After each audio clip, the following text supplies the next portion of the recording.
Ma fille est morte quand elle n'avait que 8 ans. Mon mari est resté impassible, même aux funérailles. Arrête de t'attarder sur le passé, me reprochait-il. 3 ans plus tard, j'ai commencé à travailler comme secrétaire dans une école primaire.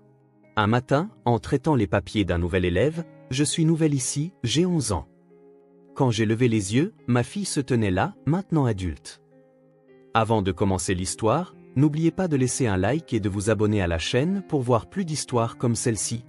Alors que l'automne s'installait dans la petite ville du Minnesota, Michelle Johnson se tenait à la fenêtre de sa cuisine, serrant sa tasse de café entre ses mains tout en regardant dehors. Les marques de fatigue, profondément gravées sur son visage depuis 3 ans, étaient clairement visibles. La vitalité qu'elle avait autrefois en tant qu'infirmière à l'hôpital local s'était estompée, et elle vivait désormais des jours paisibles comme employée de bureau à l'école primaire de la ville. À 7 heures du matin, son mari David sortit de la douche. Il était chef de chantier, et ses bras et mains bronzés portaient toujours les traces de son travail. En entrant dans la cuisine, il posa doucement la main sur l'épaule de sa femme. « Je dois partir tôt pour le chantier aujourd'hui. » Michelle hocha légèrement la tête sans se retourner. David lui embrassa les cheveux, termina rapidement son petit déjeuner et se dirigea vers la porte d'entrée. Lorsque le bruit de la porte se refermant résonna dans la maison, le silence l'enveloppa de nouveau. Ce calme faisait partie de leur vie depuis 3 ans. Jusqu'à ce jour, cette maison avait été remplie des rires éclatants de leur fille de 8 ans, Lily. Avec ses cheveux blonds attachés en 2 nattes, Lily faisait tout un plat chaque matin en se préparant pour l'école. Ses yeux bleus, hérités de sa mère, pétillaient de joie. À cette époque, Michelle préparait le petit déjeuner pour sa fille même après ses gardes de nuit, et tous les 3 se retrouvaient autour d'une table animée pour le dîner. L'accident de la route eut lieu en octobre, il y a 3 ans. En rentrant de chez une amie après l'école, Lily fut heurtée par un gros camion à une intersection. Lorsqu'elle fut transportée d'urgence à l'hôpital, Michelle tenta désespérément de la réanimer, à la fois en tant que collègue et en tant que mère. Mais le petit corps ne rouvrirait jamais les yeux. Pendant les funérailles, David resta impassible. Ses salutations aux personnes venues présenter leurs condoléances étaient mécaniques, comme s'il avait complètement éteint ses émotions. Chaque fois que Michelle s'effondrait en larmes, il lui disait froidement « Arrête de ressasser le passé sans cesse ». Déconcertée par la réaction de son mari, Michelle fut progressivement envahie par une profonde solitude. Après l'accident, Michelle souffrit d'une grave dépression. Elle ne cessa de se reprocher, en tant qu'infirmière, de ne pas avoir pu sauver sa fille, ce qui rendit impossible pour elle de continuer à travailler à l'hôpital. Tout en suivant une thérapie, elle prit une année sabbatique puis fut transférée à un poste administratif à l'école primaire. Voir les sourires des enfants était parfois douloureux, mais cela lui apportait aussi un léger réconfort. Patricia, sa belle-mère, qui vivait à proximité, prétendait s'inquiéter mais critiquait en réalité constamment la manière dont Michelle élevait son enfant et tenait sa maison. Concernant l'accident de Lily, elle lançait parfois des accusations indirectes, disant des choses comme « si tu l'avais surveillée plus attentivement ». David ne contredisait jamais les paroles de sa mère, et le sentiment d'isolement de Michelle ne fit que s'intensifier. Les dîners mensuels avec sa belle-mère se poursuivaient encore aujourd'hui. À chaque fois, Patricia évitait de parler des souvenirs de Lily, préférant discuter sans fin des ragots du quartier et des performances professionnelles de son fils. Pour Michelle, ces dîners n'étaient que des obligations. Chaque matin, Michelle s'arrêtait en passant devant la chambre de Lily. La porte n'avait pas été ouverte une seule fois en 3 ans. David avait suggéré à plusieurs reprises de la vider, mais Michelle refusait obstinément. La thérapeute lui avait dit doucement « quand vous serez prête », mais elle ne savait pas quand ce moment viendrait. Le travail à l'école primaire aidait progressivement Michelle à retrouver un sens à sa vie. Les tâches quotidiennes comme le traitement des admissions d'élèves transférés, les relations avec les parents et le soin des blessures légères des enfants lui donnaient le sentiment d'être utile. Ses collègues comprenaient également sa situation et la soutenaient chaleureusement. Malgré tout, la nuit, Michelle pensait parfois à la chambre d'enfant vide et pleurait seule à la table silencieuse du dîner. David essayait de comprendre le chagrin de sa femme, mais il ne parvenait pas lui-même à trouver un moyen de gérer son propre sentiment de perte profonde. Une distance tacite s'était installée entre eux. Alors que ces jours se succédaient, un après-midi, le directeur la contacta en disant « Nous attendons l'arrivée d'une nouvelle élève de 11 ans ». En préparant son admission, Michelle ressentit une légère attente à l'idée de rencontrer un autre nouvel enfant. Le lendemain matin, Michelle se réveilla avant que son réveil ne sonne. C'était une habitude qu'elle avait prise depuis 3 ans. Incapable de sombrer dans un sommeil profond, elle passait ses nuits à alterner des cycles de sommeil léger et d'éveil. David respirait encore tranquillement à côté d'elle. En regardant son visage endormi, Michel se glissa silencieusement hors du lit. En se rendant à la cuisine, elle passa devant la chambre de Lily. Elle faillit tendre la main vers la poignée de la porte, puis s'arrêta de nouveau. Derrière cette porte qu'elle n'avait pas pu ouvrir une seule fois en 3 ans, les souvenirs de sa fille restaient intacts.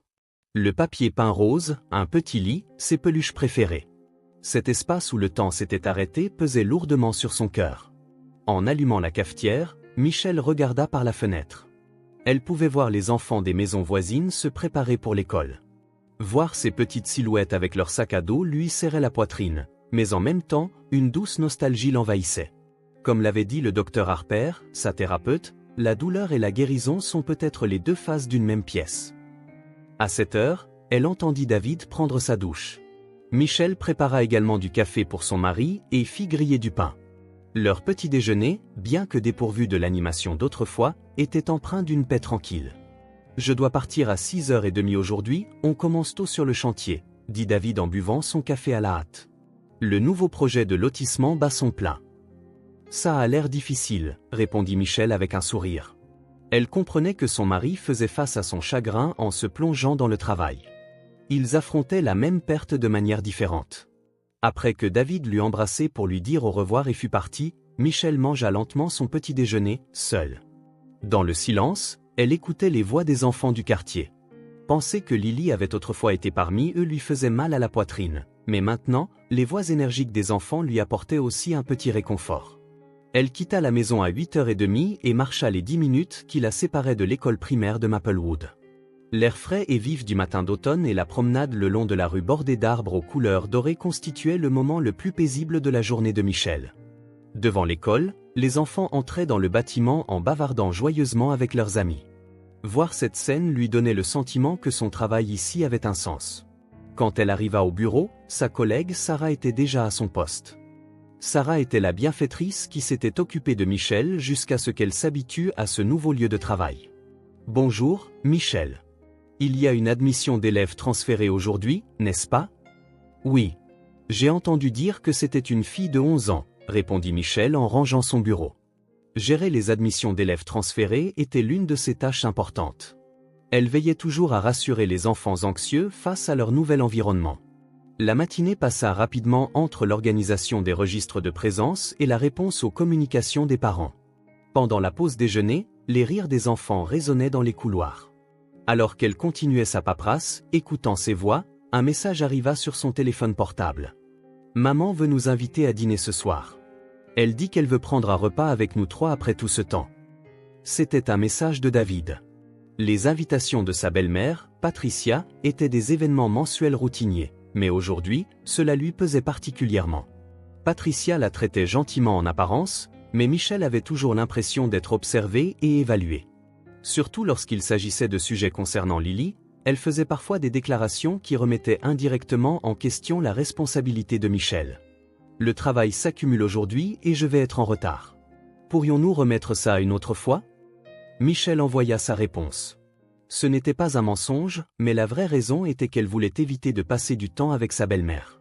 Patricia n'était pas une mauvaise personne, mais passer du temps avec elle représentait une charge mentale trop lourde pour Michel. Pendant l'après-midi, Sarah lui adressa la parole. « Tu es devenue beaucoup plus joyeuse, Michel. Par rapport à tes débuts, ton expression s'est éclaircie. »« Merci. Je suis vraiment contente d'avoir pu travailler ici, » répondit Michel du fond du cœur. En effet, le lourd fardeau sur son cœur s'était progressivement allégé au cours de cette dernière année. Elle ne guérirait peut-être jamais complètement, mais elle commençait à ressentir de petites joies dans la vie quotidienne. Après l'école, une fois les enfants rentrés chez eux, Michel préparait la journée du lendemain dans le bâtiment scolaire silencieux. Elle organisa les documents nécessaires à l'admission de la nouvelle élève et confirma l'itinéraire pour la visite des salles de classe. Elle voulait apporter le plus de soutien possible pour que la nouvelle enfant puisse s'adapter en douceur à la vie scolaire. Le directeur, M. Thompson, vint au bureau. À propos de la nouvelle élève de demain. « C'est une situation un peu particulière, » dit le directeur avec une expression plus sérieuse que d'habitude. La tutrice est la tante de l'enfant, qui s'occupe de sa nièce.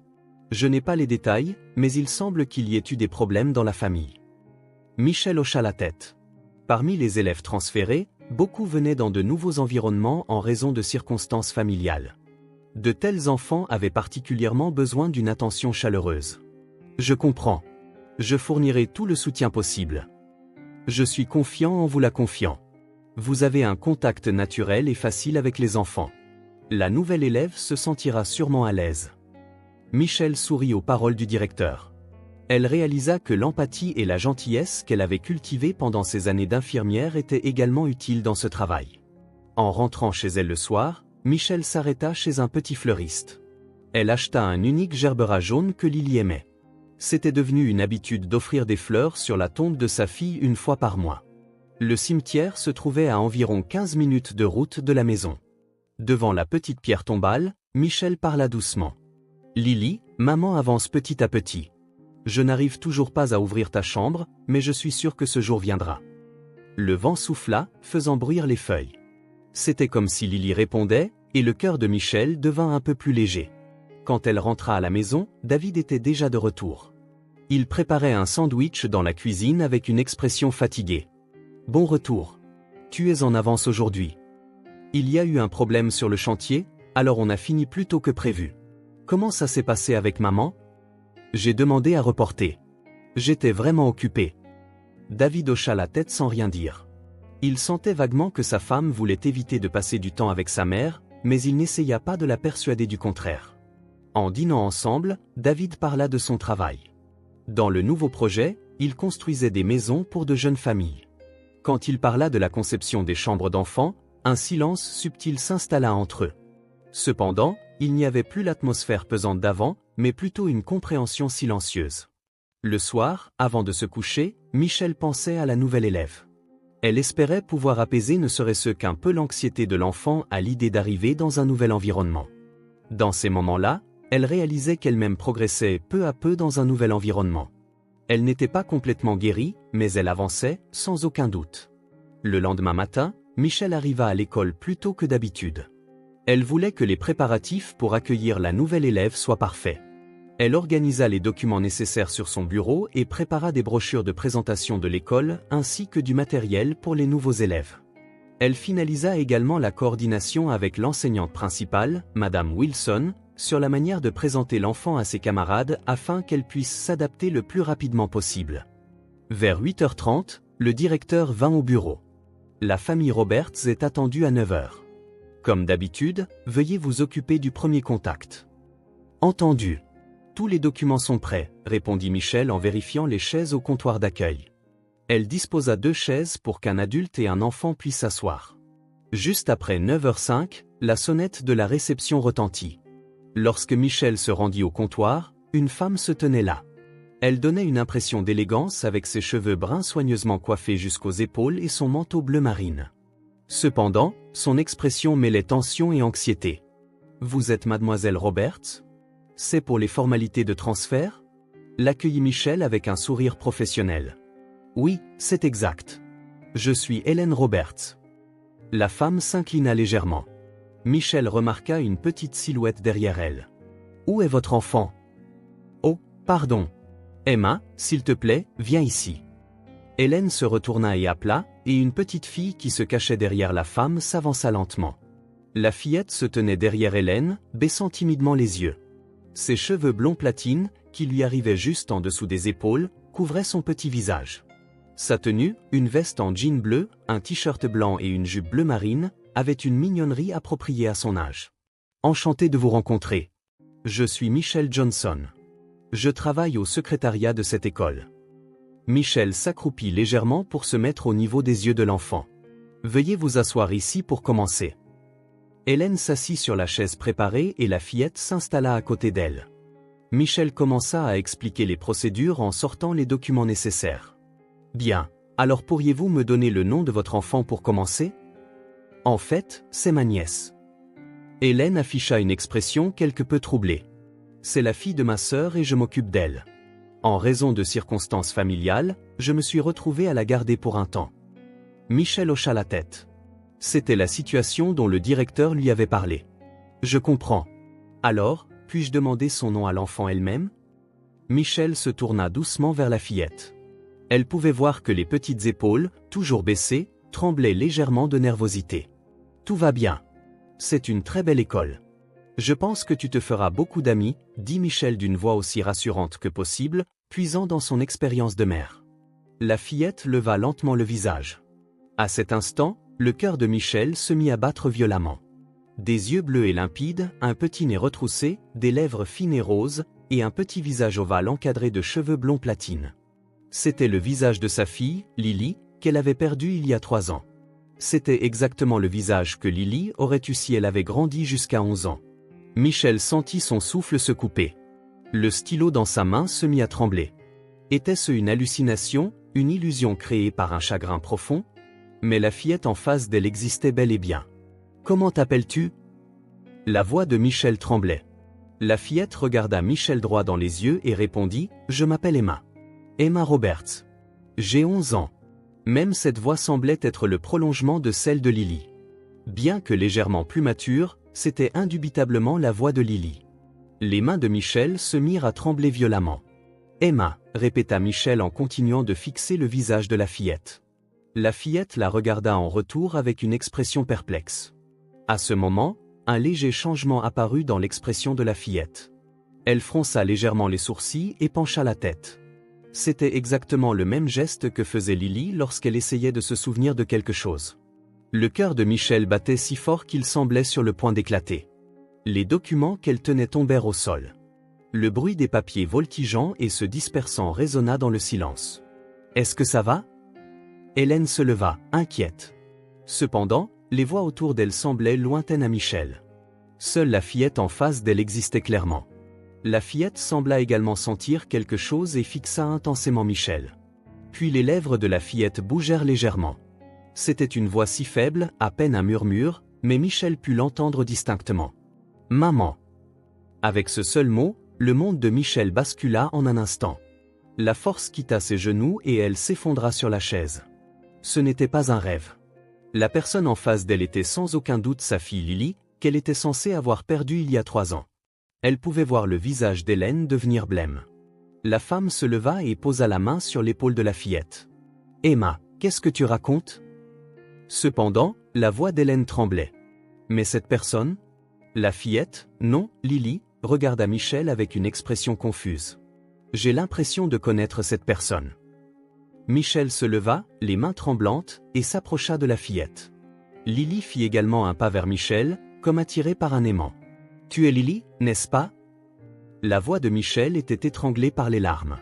Au moment où elle entendit ce nom, des larmes emplirent les yeux de la fillette. C'était une expression comme si quelque chose qui sommeillait au plus profond de sa mémoire se réveillait. « Mon vrai nom est ?»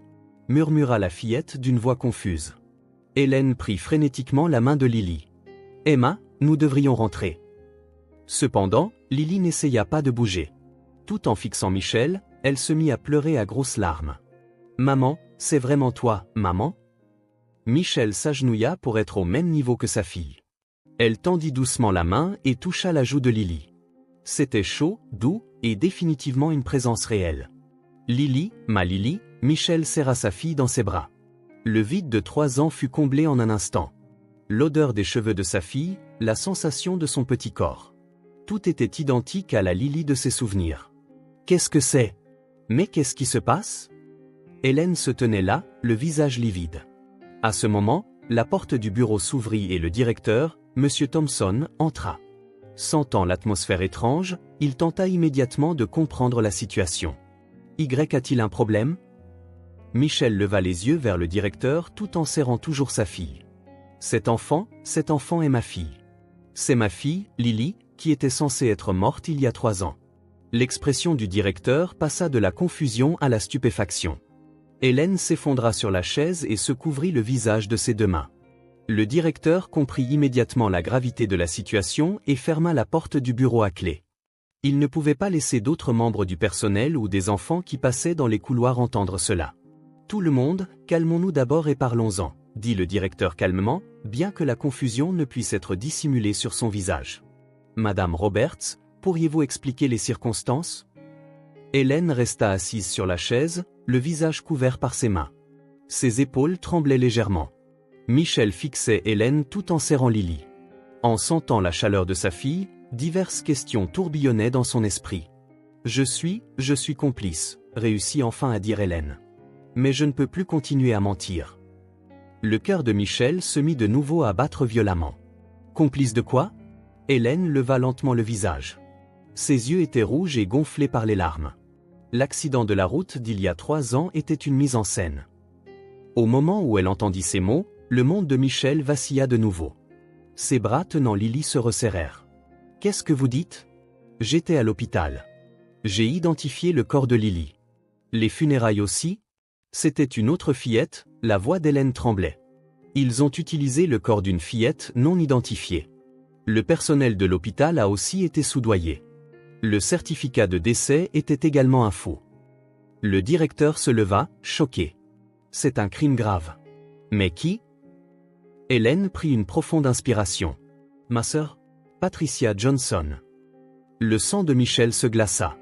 Au moment où le nom de sa belle-mère fut prononcé, toutes les pièces mystérieuses commencèrent à former un puzzle terrifiant. « Ma belle-mère. Mais pourquoi? » « Patricia vous détestait, » continua Hélène péniblement. « Elle pensait que vous n'étiez pas digne d'élever Lily. Elle disait toujours, cette belle fille est tellement absorbée par son travail d'infirmière qu'elle ne s'occupe pas de ma petite fille. » Michel fouilla désespérément dans ses souvenirs d'il y a 3 ans. En effet, Patricia critiquait toujours la façon dont elle élevait son enfant. Quand elle était fatiguée après ses gardes de nuit, Patricia disait, « Si tu es une mère, tu devrais donner la priorité à ton enfant. » Alors, elle a enlevé Lily, la voix de Michel tremblait de colère. « Patricia a dit qu'elle avait sauvé Lily, » expliqua Hélène en pleurant. « J'avais des difficultés financières à l'époque. Je devais de l'argent à Patricia.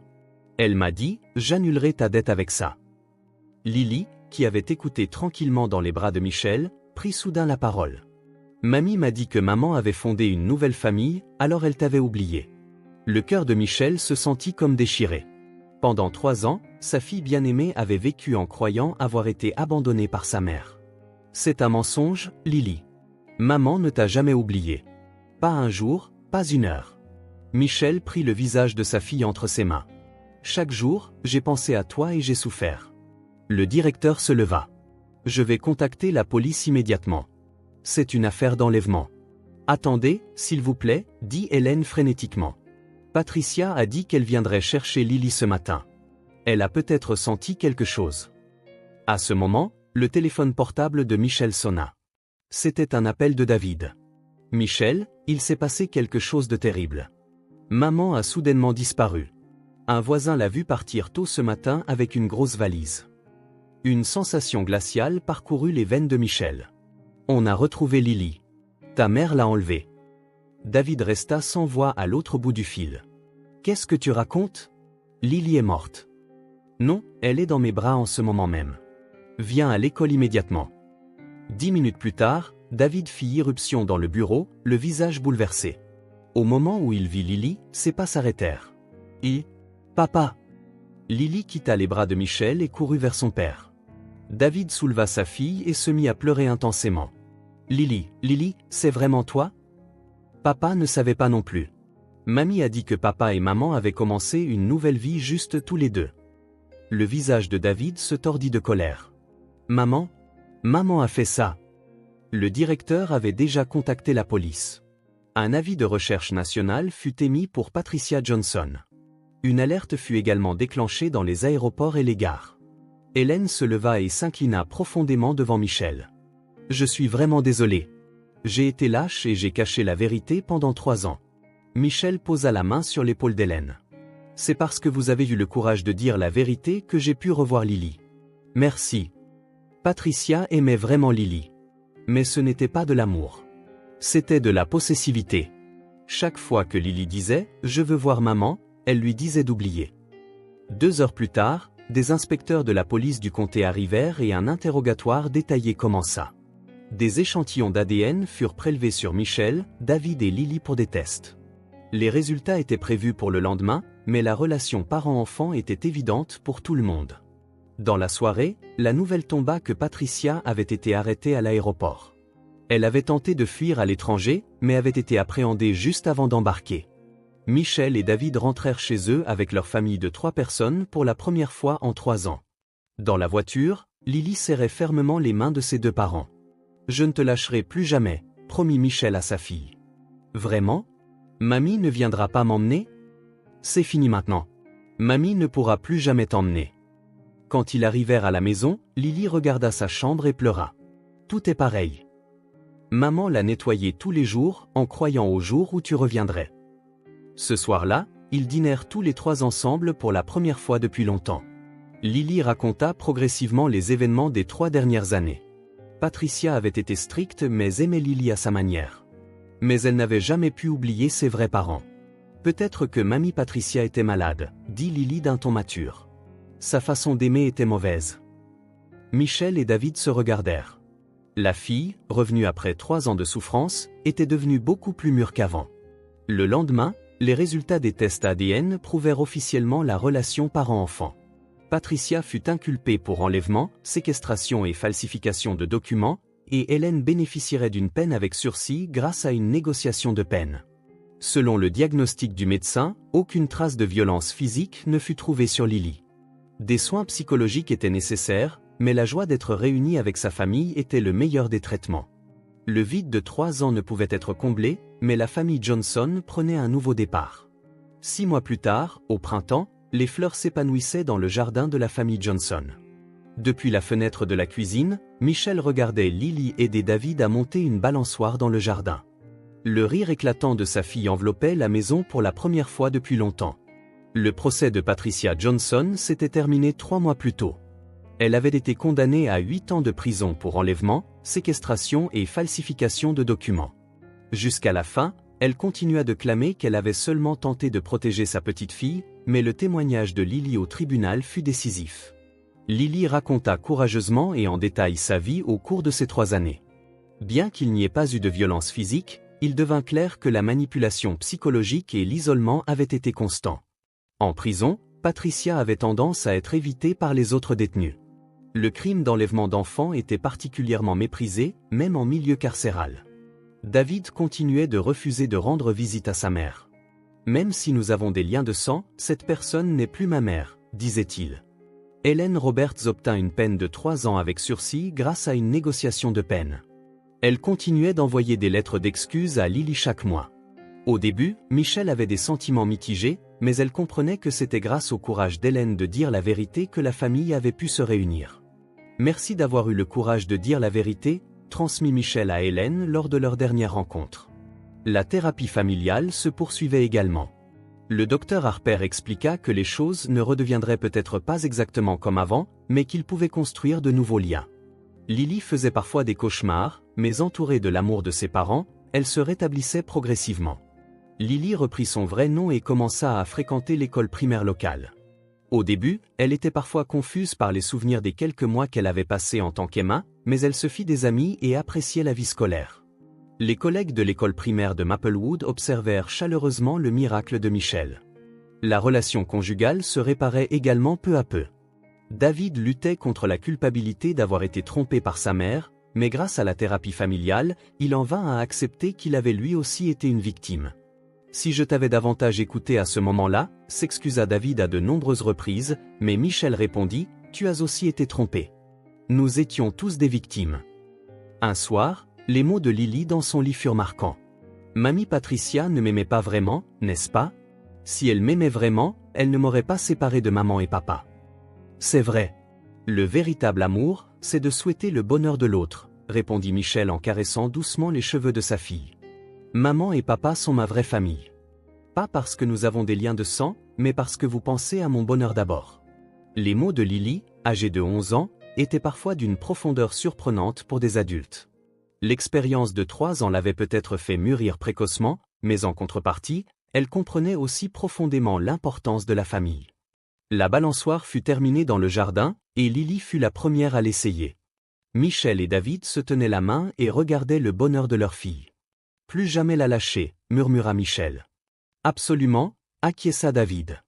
Le cauchemar de 3 ans était terminé. Ils ne pourraient peut-être jamais récupérer complètement ce qu'ils avaient perdu. Mais ils avaient appris que faire face à la vérité et avancer ensemble était ce qui définissait une vraie famille. Alors que le soleil couchant colorait le jardin, les rires de 3 personnes résonnaient dans la rue résidentielle tranquille. Tout en savourant le bonheur d'être avec ceux qu'on aime, même blessés et même si le temps était nécessaire, la famille Johnson continuait d'avancer vers un nouvel avenir. Ils comprirent par leur propre expérience que la vraie famille ne repose pas sur les liens du sang, mais sur les liens de bienveillance mutuelle et la capacité à surmonter les difficultés ensemble. Et ils croyaient que, quelles que soient les épreuves qui les attendaient, ils pourraient les surmonter s'ils possédaient ces liens.